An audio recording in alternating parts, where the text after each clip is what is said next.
ফারুকের উপর যেভাবে আঘাত করা হয়েছে, তার চোখ মুখ রক্ত রক্ততে ভিজে গিয়েছে, তার এখানে কোপ দেওয়া।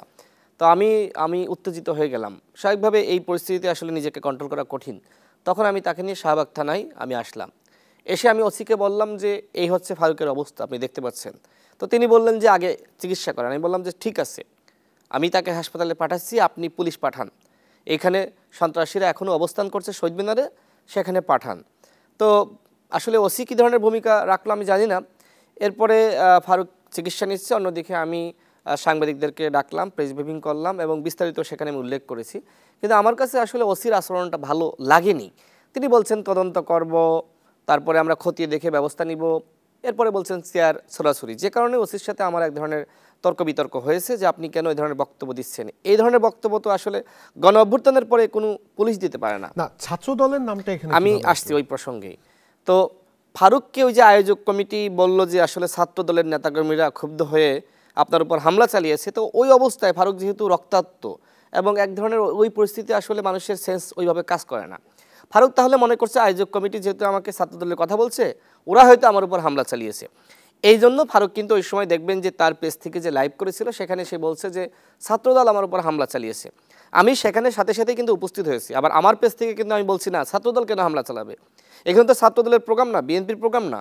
আমি সাথে সাথেই কিন্তু প্রেস ব্রিফিং করে আমি জিনিসটা ক্লিয়ার করেছি। সেটা আমার পেজ থেকে ভাইরাল হয়েছে, ব্যাপকভাবে সমস্ত মিডিয়াতে গেছে। এবং ওই সময় ছাত্রদলের সভাপতি, সাধারণ সম্পাদক তারাও আমার সাথে যোগাযোগ করে, ভারপ্রাপ্ত চেয়ারম্যান জনাব তারেক রহমান, তাদের সাথে কথা বলে যে দেখেন তো কী হলো। তখন আমার সাথে কথা বলে আমি সাথে সাথে বলি যে আমি তো বিষয়টি প্রেস ব্রিফিং করে ক্লিয়ার করেছি। মূলত ফারুকের উপর হামলা আসলে ছাত্রদল করে নাই, অন্য আরেকটি গোষ্ঠী করেছে। আমি ওই সময় কিন্তু ওই দিনই ক্লিয়ার করেছি। এবং গতকাল ফারুক প্রেস ব্রিফিং করেছে, ফারুক কিন্তু নিজেই কিন্তু বলেছে যে এইভাবে আমাকে বিভ্রান্ত করা হয়েছিল, মূলত আমার উপর ছাত্রদল হামলা চালায়নি। একই দিনে কিন্তু ফারুকের পেজ থেকে কিন্তু বক্তব্য গেছে। ফারুকের বক্তব্য আমি নিজে ভিডিও করেছি, 1 মিনিটের বক্তব্য আমার পেজ থেকে দিয়েছি, সমস্ত গণমাধ্যমে ওই দিন কিন্তু পাঠিয়েছি। যে বিভ্রান্তি তৈরি হয়েছিল সেই বিভ্রান্তি দেখবেন যে ছাত্রদল পরবর্তীতে বরং ফারুকের উপর যে হামলা হলো, এই হামলার প্রতিবাদ জানিয়ে ঢাকা বিশ্ববিদ্যালয় ক্যাম্পাসে তারা কিন্তু একই সাথে প্রপাগান্ডা এবং হামলার প্রতিবাদ জানিয়ে তারা কিন্তু মিছিলও করেছে। এই যে এখানে একটি ব্লেমিং হলো অথবা আপনাদেরকে মিস ইনফরমেশন দেওয়া হলো, এর পেছনে কি কোনো ষড়যন্ত্র আছে বলে আপনারা মনে করেন? তার উদ্দেশ্যটা কি? দেখেন, আমরা শুরুতে মনে করেছিলাম যে আসলে জাতীয় বিপ্লবী পরিষদ এর সাথে জড়িত। এখন বিপ্লবী পরিষদ আবার বলছে আমরা এর সাথে জড়িত না। যারা এই হামলা চালিয়েছে তারাও অতিথি এবং ফারুকও অতিথি। তো এই হামলায় আবার এর পিছনে আবার জাতীয় বিপ্লবী পরিষদ তারা কিন্তু দাবি করছে যে সার্জিসের সাথে জড়িত। এখন ঘটনা আসলে অনুসন্ধান করতে গিয়ে আমরা আসলে যেটি দেখলাম যে এই যে আহতরা যারা ফারুকের উপরে হামলা চালিয়েছে, আমি এদেরকে আহত বলবো না, এরা আহত লীগ। দেখেন, গণ অভ্যুত্থানের সময় দুইটা পক্ষ আহত হয়, একটা হলো গণ অভ্যুত্থানের পক্ষে আর একটা হলো বিপক্ষে। সে বিপক্ষে কারা? ছাত্রলীগ, যুবলীগ। এখন তারাও কিন্তু হাসপাতালে ভর্তি। এখন এরা বিভিন্নভাবে কিন্তু এখন বলছে আমরা গণ অভ্যুত্থানের পক্ষে ছিলাম। এই এরাই আপনি দেখবেন যে পঙ্গু হাসপাতালের সামনে স্বাস্থ্য উপদেষ্টাকে অবরুদ্ধ করে এবং এদের পক্ষ থেকে এরা দাবি করেছিল যে আহতদের মধ্য থেকে একজনকে উপদেষ্টা বানাতে হবে। এই যে বিশৃঙ্খলা যারা তৈরি করেছিল তারাই কিন্তু ফারুকের উপরে হামলা চালিয়েছে। এখন এই যে বিশৃঙ্খল গোষ্ঠী আহত লীগ, এরা আবার পরবর্তীতে জুলাই ফাউন্ডেশনের সাথে, জুলাই স্মৃতি ফাউন্ডেশন যেটার সভাপতি প্রধান উপদেষ্টা নিজে এবং সার্জিস সাধারণ সম্পাদক, তো এই ফাউন্ডেশনের সাথে তারা কিন্তু এখন কাজ করে এবং তারা জাতীয় চক্ষু বিজ্ঞান হাসপাতালে ওইখানকার যে আপনার ক্যান্টিনের ঠিকাদারি বলেন, ওইখানকার বিভিন্ন ব্যবসা নিয়ন্ত্রণ করা বলেন, এইগুলো এখন তারা করতেছে। এই গোষ্ঠী পরবর্তীতে আসলে ফারুকের উপরে হামলা চালিয়েছে। এখন কোন প্রেক্ষিতে তারা যে ব্যাখ্যা দিয়েছে, আমি দেখলাম যে তারা বলছে যে এই যে যারা আহত এবং শহীদ পরিবার, আমাদের প্রোগ্রামে শহীদ মিনারে তাদেরকে দাওয়াত করেছিলাম। আর সার্জিস কি করলেন? সার্জিস নাকি এই আহত এবং শহীদ পরিবারকে বলেছে যে আপনারা কেউ যেতে পারবেন না, ওটা একটা রাজনৈতিক দলের প্রোগ্রাম। কেন হামলা করবে? তাদের লাভটা কি? আমি সেটাই বলতেছি যে এই ক্ষেত্রে যেহেতু সার্জিস, এই ধরনের একটি ভয়েস রেকর্ড ভাইরাল হয়েছে যে সার্জিস বলছে যে জাতীয় বিপ্লবী পরিষদের কোনো প্রোগ্রামে আহত এবং শহীদ পরিবার যাবেন না।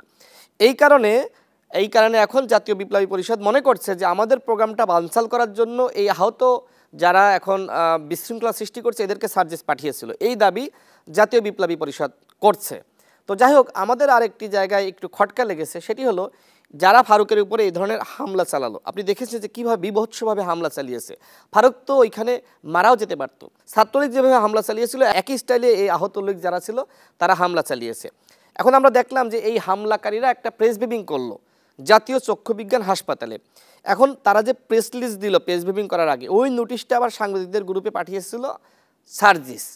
এখন আমার প্রশ্ন হলো যে ওই যে আহতরা যারা উচ্ছৃঙ্খল আচরণ এখন করছে বা আহত লীগ তাদেরকে বলা যায়, এখন তারা প্রেস কনফারেন্স করবে, তাদের নোটিশ কেন সার্জিস সাংবাদিকদের গ্রুপে দিবে? খটকা তো এইখানেই লাগছে যে সার্জিসের পরোক্ষ ইন্ধন আছে কিনা, এই কথা কিন্তু এখন সামাজিক যোগাযোগ মাধ্যমে অনেকে প্রশ্ন তুলছে। আমাদের পক্ষ থেকে আমরা মনে করি না যে আসলে সার্জিস এই ঘটনার সাথে জড়িত। সে কেন এইটার সাথে জড়িত থাকবে, এইটার পেছনে কারণ কি? এইটা তো আমাদেরও প্রশ্ন, কিন্তু কথা হলো যে ওই যে একটা ক্লু পাওয়া যাচ্ছে যে সার্জিসের সাথে ওদের সম্পর্ক আছে, যোগাযোগ আছে, যেটা খমিনি ভাইরাও মনে করতেছে। আবার আমরা এই জিনিসটা সামনে আসার পরে আমরাও কিন্তু এক ধরনের দ্বিধান্বিত। সার্জিস কোনোভাবেই এই হামলার সাথে জড়িত আছে এটা আমরা মনে করি না। কিন্তু যে বিষয়গুলো এখন উত্থাপিত হয়েছে, যেহেতু সার্জিস এই গণ অভ্যুত্থানের অন্যতম নায়ক, সেক্ষেত্রে এই অবস্থান এখন এই মুহূর্তে ক্লিয়ার করার দায়িত্ব কিন্তু সার্জিসের। এই অবস্থান ক্লিয়ার করার দায়িত্ব আমাদের না। এই অভিযোগ তো অবশ্যই তার যুক্তি খণ্ডন করা সার্জিসের দায়িত্ব। একই সাথে সার্জিস যেহেতু জাতীয় নাগরিক কমিটির মুখ্য সংগঠক, সেক্ষেত্রে জাতীয় নাগরিক কমিটির উচিত এই জিনিসটা আসলে তদন্ত সাপেক্ষে ক্লিয়ার করা যে আসলে কি ঘটেছে।